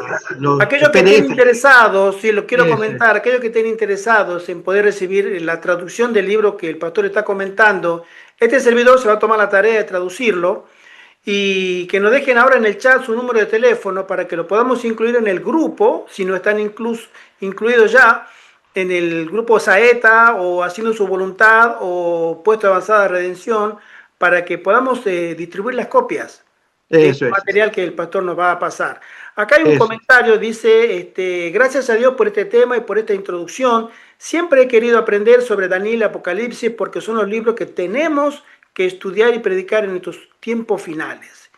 Y después la hermana Marila dice, hermano, me gustaría que el pastor nos sugiriera cómo estudiar el libro de Daniel porque no es fácil, puesto que tenemos que conocer parte de la historia de esos tiempos. ¿Cuál sería la mejor forma de poder estudiar este libro de profecía? Gracias.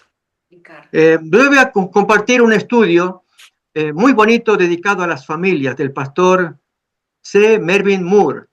Se llama en inglés Dios cuida, tomo 1, tomo 2.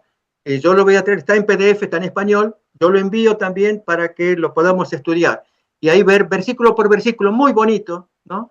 Tiene partes de críticas, pero son menos, es más inspirador para que uno sienta deseo de conocer más del libro de Daniel. No obstante, estas clases que tendremos acá van a ayudar a entender más. El propósito es ir versículo por versículo para llegar al final. Apenas miramos los 2 primeros del capítulo 1 y la introducción. Esta introducción tal vez se repita en otro momento, pero no va a ser tan pesada como lo que escuchamos hoy. Amén. Acá tenemos el teléfono de la hermana Leyvi, nos los acaba de pasar, lo vamos a anotar para incluirla en las listas de los grupos y obviamente cuando tengamos el PDF también se le va a compartir a los grupos. Hermano Carlos, tiene levantada la manita, sí. Él tiene un comentario. Te escuchamos. Recién escuchaba a la hermana que decía que es algo difícil y yo me tomaría el ejemplo de decir como cuando a una persona lo invitan a trabajar en el tesoro de un banco. ¿Qué hace el empleador? Le instruye al recién empleado, mira, estos billetes son así, y estos otros billetes que son falsos tienen esta imitación. Tienes que tener mucha agudez en la vista y en el tacto para que no te pasen billetes de esa naturaleza. Eso lo veo. Porque no sabía que, como se nos dice, estudiamos Daniel y Apocalipsis, pero estas cuestiones que refieren al tiempo, no es fácil, Entonces, vale abrir los ojos, entender bien, conocer, interpretar, pero sobre todo leer y leer. Y por otro lado, escuchamos esa expresión que se dice, ¿quién tira la primera piedra? Y ya lo hizo la iglesia anglicana. La arzobispa Sarah Molaley fue ascendida a arzobispa. Y la pregunta es, ya tiró la primera piedra, ¿quién será la segunda piedra? ¿Será la iglesia adventista? ¿Será la iglesia evangélica? Porque si de eso se trata, hermanos, es ir en contra de los preceptos bíblicos. Poner a una mujer, cuando la Biblia enseña que es el hombre que lleva, digamos, la cabecera de las enseñanzas bíblicas. Sí. Vale, amén. Una cosita, tenemos acá una pregunta. La hermana Verónica pregunta, hermano, ¿subirán al canal YouTube este programa? Sí, hermana Verónica, nosotros vamos a comenzar una nueva serie de reuniones. Hoy es la primera, la introducción del libro de Daniel. Ya terminamos 2 series sobre este tema. La primera serie fue el libro Preparación para la crisis final, del pastor Fernando Chay, y la segunda serie, que se terminó el sábado pasado, fue el perfil de la crisis venidera. También estudiando básicamente estos 2 libros junto con los testimonios de la sierva del Señor Elena de White. se terminó la segunda serie y ahora comenzamos una tercera serie. Así que estas reuniones se van a subir a nuestro canal, que obviamente serán oportunas, compartidas también en los grupos, ¿sí? El canal de YouTube, el Ministerio Laico Adventista, y obviamente el pastor lo pone en su canal también, Saeta. Después tenemos la hermana Rosa Rico dio el número de teléfono, pero ella, el prefijo, hermana Rosa Rico, ¿De qué país ¿de es? qué país nos... Acá tenemos el hermano Alfredo José Villarroel. Perfecto, está el prefijo. Necesitamos el prefijo también porque después no sabemos de qué país puede ser ¿sí? El número. Así que, hermana Rosa, por favor, si ustedes nos dicen de qué país es, nosotros le ponemos el prefijo, ¿vale? Y la incluimos en el grupo. En principio, el hermano Alfredo es de Brasil. Perfecto. Ya tenemos más 55. ¿Sí? Ahora la hermana Rosa Rico, por favor, si nos puede compartir el país, el prefijo, ¿vale? Si no, el número así suelto no nos sirve, ¿vale? Entonces, en principio, creo que también tenemos que hacer un anuncio muy importante antes de terminar, mis queridos hermanos, es que el próximo sábado, Dios mediante, el pastor nos compartirá una ceremonia muy hermosa, la ceremonia de la Santa Cena y el rito de humildad, el lavamiento de los pies. La vamos a tener online. Invitamos a todas aquellas personas que tengan dificultad de poder reunirse en sus iglesias por diferentes motivos, a que están gratamente invitados todos a participar de esta ceremonia que el Señor nos recomendó participar en hermandad. Sabemos que cada uno está en su lugar, pero en la manera virtual podemos estar todos unidos en espíritu también, a través, por ejemplo, de estas reuniones. Entonces, el próximo sábado, 4 de abril, Dios mediante, estaremos teniendo la reunión de la Santa Cena. En el transcurso de la semana se compartirán una receta de cómo hacer cada uno, muy fácil, unas galletas de pan integral sin levadura. Muy rápido, se hace acá, yo lo hacemos en 10, 15 minutos, ya podemos estar haciéndola sin ningún problema, ¿vale? Y el tema del jugo de la vid es un día antes tener un jugo exprimido de la vid. Nunca mejor dicho, ¿no? Así que están todos invitados para esta reunión. Próximo sábado en el grupo se darán durante la semana nuevos anuncios, ¿vale? Todos gratamente invitados a esta reunión en la que podemos compartir en espíritu y en unidad ese gran rito de la Santa Cena que el Señor nos encomendó hasta que Él venga. Amén, amén. Hasta que Él venga. Y también, por supuesto, compartir el rito de la humildad con el lavamiento de los pies a aquellos que puedan hacerlo también, ¿vale? Bueno, La hermana Rosa es de México, perfecto. Entonces ya sabemos. comento para la hermana Conchi, ella escribió si se puede conseguir el libro del pastor Thiel. Sí, lo tengo yo, está en inglés, lamentablemente, ¿no? Pero yo lo que quería, Gerardo, es enviarte a ti las copias que tengo. Lo que hemos mostrado al comienzo es ese juego del comentario bíblico adventista. Era la interpretación de Daniel y Apocalipsis, luego el comentario en sí, con la introducción que trae capítulo por capítulo y las citas de Elena White, de ambos libros, Daniel y Apocalipsis, en un PDF, ahí está ya puesto, yo te lo envío a ti. También enviaría la copia en inglés del libro Daniel en el foso de los críticos, que recomiendo, es una buena defensa a favor del libro de Daniel. También voy a mandar el del pastor Thiel, y algo que voy a mandar en un futuro, tengo en español, es este libro que quiero compartir, Simposio sobre Daniel, está en español, está en PDF también, ¿no? Vale, este es un libro que hizo la Iglesia Adventista muy bueno, bien documentado, de los problemas históricos de Daniel.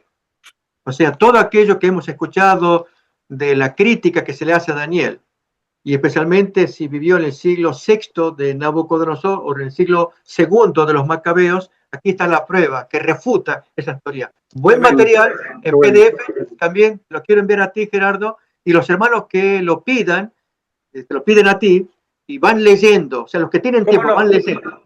De modo que así ganamos tiempo cuando uno va exponiendo, oh, ya me suena esto de Antíoco IV, porque de otro modo puede pasar que resulte pesado. O sea, es muy simple para quien ya está acostumbrado, pero para quien lo escucha la primera vez resulta pesado o aburrido.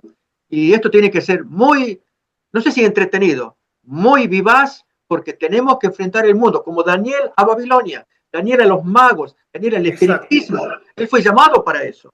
Así nosotros, como adventistas del séptimo día, somos llamados para poner en alto el mensaje de las profecías de Daniel y Apocalipsis ante un mundo incrédulo que ha dado vuelta especialmente a Daniel. Y nosotros tenemos respuestas sólidas para mostrar la veracidad del libro de Daniel especialmente y sus profecías. Recordemos que están las profecías principales nuestras. Daniel 8, los 2300 tardes y mañanas. Daniel 9, las 70 semanas. El cuerno pequeño, aparece Daniel 7 y 8. Todo eso sólido, alimento, que luego en Apocalipsis nos va a ser necesario tenerlo a mano. Pero para ello hay que dedicarnos a estudiar. Y estos materiales en español nos van a ayudar. Amén, amén. Gracias, pastor. Te comento, acá la hermana Conchi nos dice que ella también puede leer inglés, así que no hay ningún problema. Oh, perfecto. Conchi, te lo vamos a compartir. Pero para beneficio de los demás, voy a tomarme el trabajo del libro del pastor Till, de traducirlo y compartirlo en español para aquellos que puedan leer también solamente español. Entonces, eso por un lado. Pero también lo que tú acabas de comentar, pastor, es muy interesante porque siempre de esta plataforma dijimos que Daniel, el libro de Daniel es un libro, más que libro, es un manual de instrucción a cómo vivir en Babilonia y seguir con la bendición de Dios. Amén, amén. ¿Sí?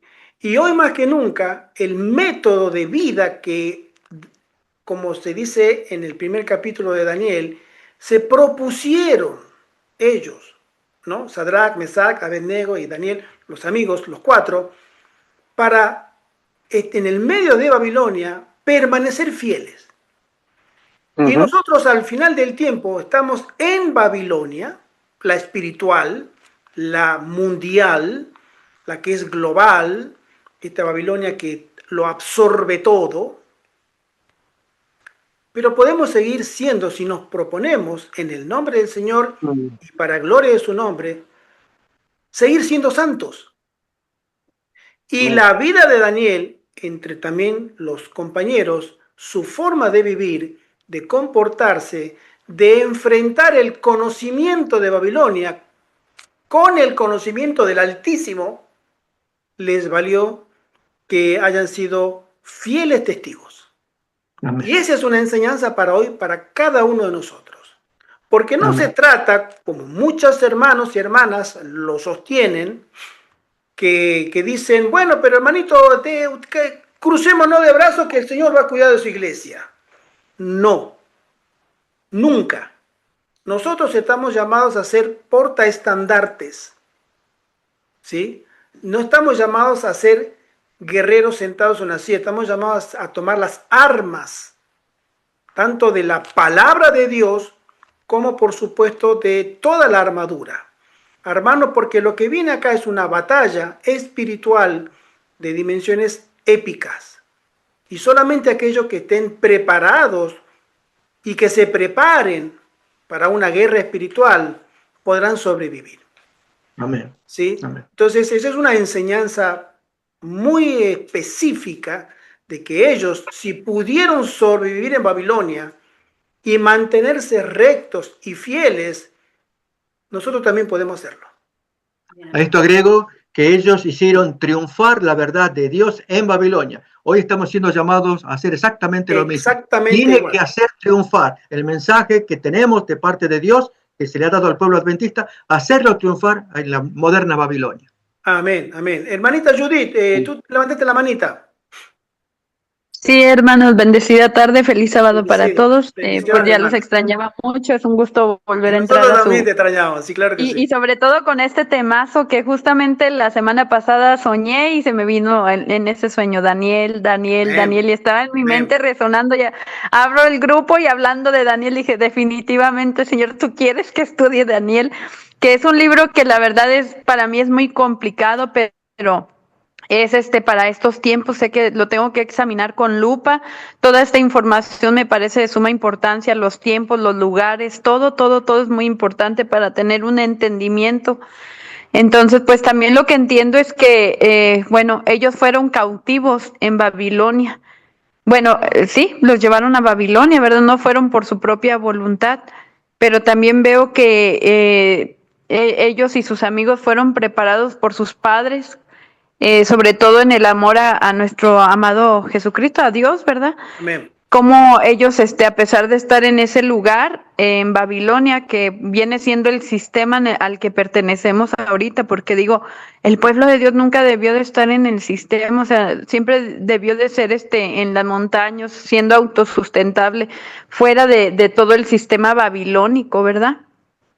Pero, pues aunque ya estamos aquí, ¿verdad? Unos que llegaron antes, otros que estamos llegando después, sabemos ahora la verdad y es la hora de tomar las decisiones, ¿verdad? De salir de este sistema y de trabajar para nuestro Señor sin corrompernos, ¿verdad? Aún estando Amén. en Babilonia, cuando tengamos que estarlo, no corrompernos y no rebajarnos a nada por querer decir, ay, es que quiero predicar, pero tengo que hacer esto porque es como los jóvenes entienden, o de una o de otra manera, ¿verdad? Siempre rebajando el evangelio.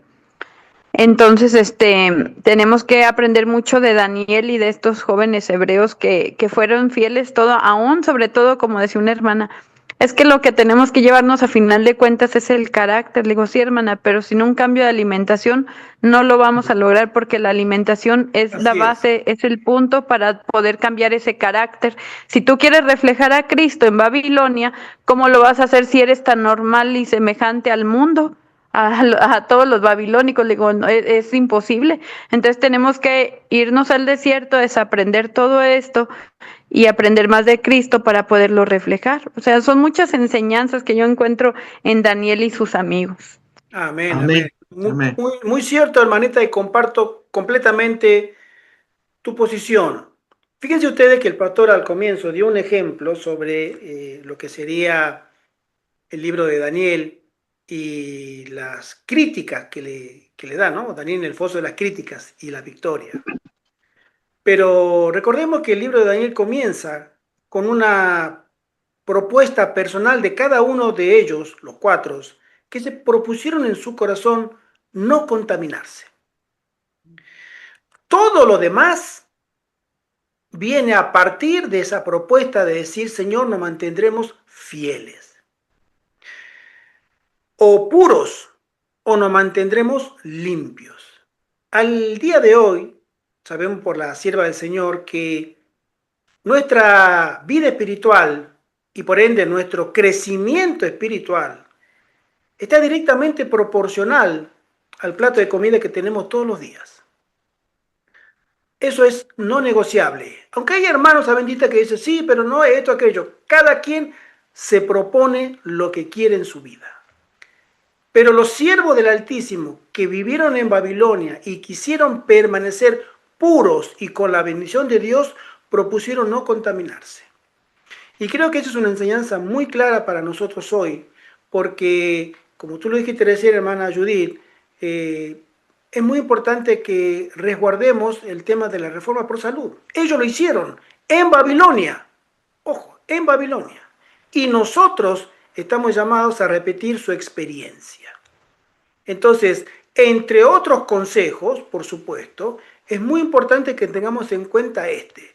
Fíjense ustedes, si nosotros vamos a hacerlo a un ejemplo, como lo dijo el pastor en muchas ocasiones, si nosotros estuviéramos en una iglesia adventista y vamos con unos hermanos y no voy a decir un sábado, porque normalmente los adventistas no van a los restaurantes los sábados, pero si en la semana dice vamos a comer algo, Una clase de adventista te va a invitar a comer a un restaurante común, pero otra clase de adventista te invitará a comer a un restaurante vegetariano. El que guarda la dieta y la reforma por salud te invitará al restaurante vegetariano. En este caso, si tú no visitas, nosotros te invitaremos a comer acá al puesto de avanzada en la dieta vegetariana, porque es lo que tenemos acá por costumbre.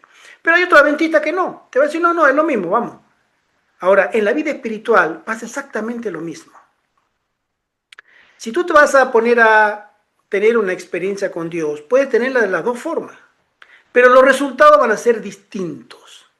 Porque tarde o temprano, y acá vengo a decir una experiencia muy personal de adventista que he conocido, que yo no conozco a un adventista, yo no lo conozco, puede ser que esté, puedo admitirlo y estoy sujeto a corrección, pero en los años de adventista yo no conozco a un adventista que guarde la reforma pro salud y que sea pro aborto, pro música mundana, pro vestimenta, todo lo demás, todo lo que sabemos que tiene problema en la iglesia y que sea vegetariano. La persona que tiene una comprensión espiritual del tiempo en que vivimos y de que su cuerpo es templo del Espíritu Santo, donde el Espíritu Santo habita en nosotros, uno decide o se propone guardarlo limpio. Entonces, allí hay luz del cielo, conocimiento de Dios que sirve para que podamos seguir sirviendo al Altísimo. Amén, hermanos. Justamente le quería comentar algo, hermano. Es un tema delicado. Sí, el día de ayer estaba pensando yo, bueno, no sé si fue ayer o hoy en la noche porque estuve orando y estaba hablando con Dios y le dije, se me vino a la mente porque una hermana justamente me dijo, ¿y qué hacen tus hijas? Y yo le dije, no, pues están estudiando el libro Manual Médico Misionero y pues hacen cosas en la casa, bordan, tejen, limpian, cocinan, sacan recetas nuevas vegetarianas. Y para mí, la verdad, me llena de mucho alegría mi corazón, todo esto que ellas hacen, más que estuviesen en otra actividad. Entonces ella dijo, y luego no les vas a dar armas para defenderse. O sea, ¿por qué no las metiste a estudiar o algo? Mi hija ya se va a graduar y que no sé qué tanto. Y ella no era de un pastor, nada más que creo que, no sé si ella o el esposo se engañaron, no sé quién de los dos falló, la verdad, pero bueno, eso está de más, y se divorciaron hace poco. Entonces, yo me quedaba pensando, ¿cómo es que ella me diga eso si no era de un pastor, verdad?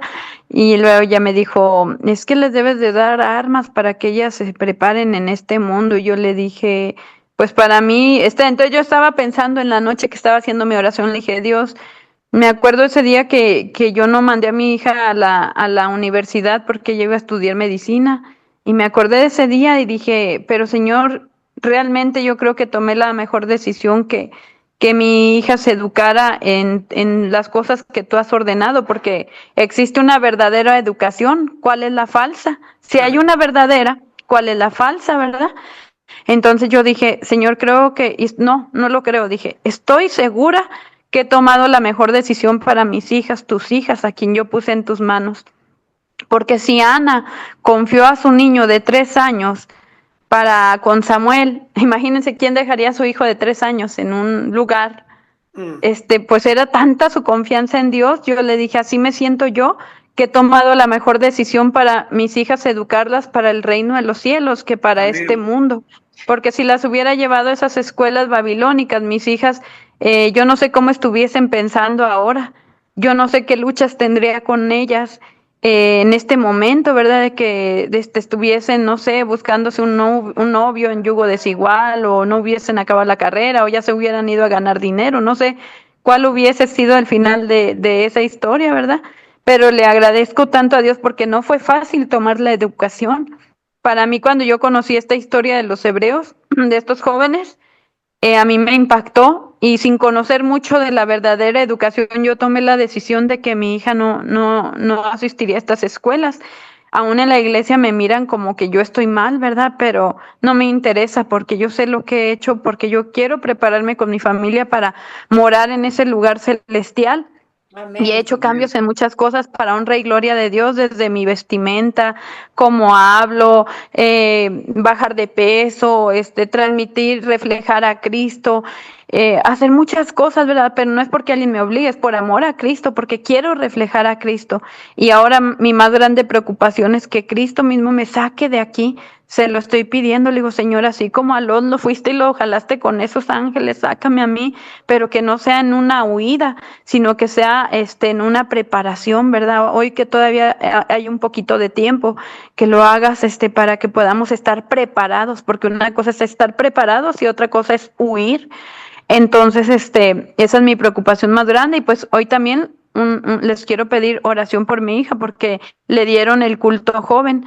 Entonces, pues para mí es una oportunidad muy grande para ella como joven que pueda llevar este mensaje, ¿verdad? De lo que ella vive, lo que hemos creído que ella lo vive, ¿verdad? Y que lo pueda transmitir para que más jóvenes, más hermanos abran los ojos a lo que está a punto de venir, porque por eso tampoco ha venido nuestro Señor Jesús, porque todavía no estamos ni medio preparados, la verdad.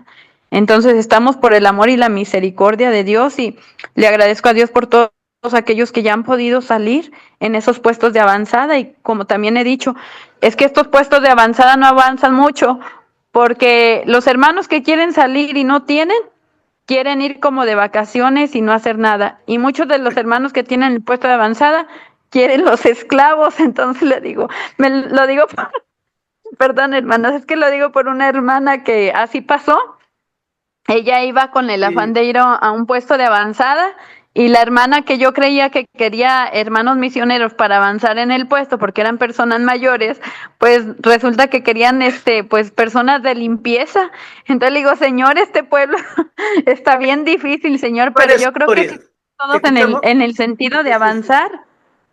Perdón, hermano, si todos vamos en el sentido de avanzar, en apoyar, en ir en el mismo sentido, si lo tienes desde la reforma, en todos los aspectos que vamos caminando, ese pueblo avanza, hermanos, pero mientras sigamos con esos pensamientos, yo digo, ¿a dónde vamos a llegar, Señor? ¿A dónde vamos a llegar cuando no hemos muerto al yo o no hemos quitado eso de que estamos para servir y no para ser servidos? Amén, amén. Amén, hermano. Gracias, hermana. Te cuento que he escuchado también de grupos que, como tú lo comentas, a mí me ha tocado que nos han comentado eso, ¿no? Que tanto los que quieran irse tienen peros, pero los que reciben personas son muy de dudosa actitudes. Hermana, todavía nosotros estamos mezclados. El espíritu de la Odisea está muy, o sea, somos más la Odisea de lo que nos imaginamos, ¿sí? Y lamentablemente hasta que esto no cambie, que pronto esperamos que esto pueda cambiar, que la crisis que se nos viene, si continúa esto, va a ser una crisis económica y social muy grande. Si no termina esta guerra que están dándose bombazos ahora en Medio Oriente, en pocas semanas esto va a repercutir, porque ya va más de un mes y el estrecho de Hormuz está cerrado.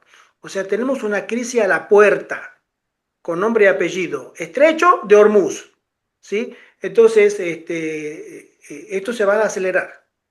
Y aparentemente esto no da cara, no da aspecto de que va a mermar, a solucionarse. Al contrario, se están radicalizando más las partes y nosotros, los que debemos prepararnos, estamos, como quien dice, no por esta labor, sino estamos pensando otras cosas. Tenga el Señor misericordia de nosotros. Pastor Gustavo, tú tienes levantada la manita, sí. Sí, ya creo que sería el tiempo para ir cerrando. Y temas de Daniel, recordemos que nos queda todavía el capítulo 1, no hemos tocado el tema de la alimentación y ya para no agotarlo, de otro modo ya no habrá material para la siguiente reunión. Entonces la siguiente reunión tiene que ver con Santa Cena, que es la semana que viene. Y retomamos los estudios en la otra semana, después de la semana de la Santa Cena, el sábado que viene. ¿Cómo no? Sí. Perfecto. ¿Hay alguien que tenga algún comentario más? Si no, damos por terminada la reunión ahora, ya son 2 horas. Sí, acá dice la hermana Leiby, muchas gracias por su tiempo, por querer que nosotros aprendamos sobre este maravilloso libro de Daniel. Bendiciones. Ahí es hermana Leiby. La hermana Mariela también preguntó que si teníamos la información de ella. Sí, hermana, no hay ningún problema. Cuando los libros estén listos se les compartirá porque a todos en los grupos. Tenemos ya el teléfono suyo. ¿Sí? Que el Señor bendiga a estas reuniones, que el Señor bendiga a nuestro pastor y a cada uno de nosotros que queremos aprender para servir mejor al Señor. ¿Sí? Tenga el Señor misericordia de cada uno. Oremos los unos por los otros, mis queridos hermanos. Amén. Oremos por nuestra familia, oremos por nuestros seres queridos, oremos por este grupo y todos aquellos grupos que se reúnen para buscar a Dios, buscar el rostro de Dios. Que Dios se compadezca de su iglesia. Que Dios tenga misericordia de los siervos del Altísimo y que podamos prepararnos en el espíritu, en el amor, en la unidad, en la doctrina, porque seremos duramente probados también de forma teológica, porque aparecerán campeones del enemigo con argumentos que si no nos hemos preparado, no podremos defender el nombre de Dios. Daniel era un hombre muy preparado y los muchachos también que le acompañaban. Y ese es el ejemplo que nos han mostrado de que en Babilonia puede uno tener victoria en el nombre de Dios y para gloria de su nombre. Amén. Que el Señor nos bendiga. Pastor, ¿tú no quieres despedir con una oración? Sí, sí. Antes de despedirnos, le iba a preguntar, ¿dónde está el del hermanito José Antonio, que no lo he visto? Él está en Valencia, mi querida hermana. Ah, está bueno, felizmente. Sí, ya, hermanito. Sí, Me llamó la atención, digo, hay alguien que falta ahí. Sí, nos falta, no, pero él está, sí, él está. Saludos para el hermanito. Él viene ya el lunes. Tuvo una semana hermanito. en Valencia. Le da nuestros saludos, muchas gracias. Cómo no, hermanita. Bendiciones, gracias que sí. Bendiciones. Pastor. Bien, oramos. Oremos. Inclinamos el rostro y pedimos la bendición. Oremos. Querido Padre que estás en el cielo, te damos gracias por este encuentro, primer encuentro que hemos tenido para estudiar el libro de Daniel. Suplicamos tu gracia, tu bendición, que este libro pueda ser fácil de comprender, que amemos el contenido, que sepamos que fuimos llamados para defender la luz contenida en el libro, de presentarlo a nivel mundial, todas las verdades y profecías que el libro contiene, especialmente el carácter que el Señor reveló en su siervo Daniel y sus amigos, que es el carácter que Dios espera de sus hijos en los días finales. Querido Padre, guíanos más y más en estos estudios, pedimos tu bendición y lo agradecemos en el nombre de Jesús. Amén. Amén. Amén. Amén. Amén. Gracias por acompañarnos, gracias Pastor por tu tiempo.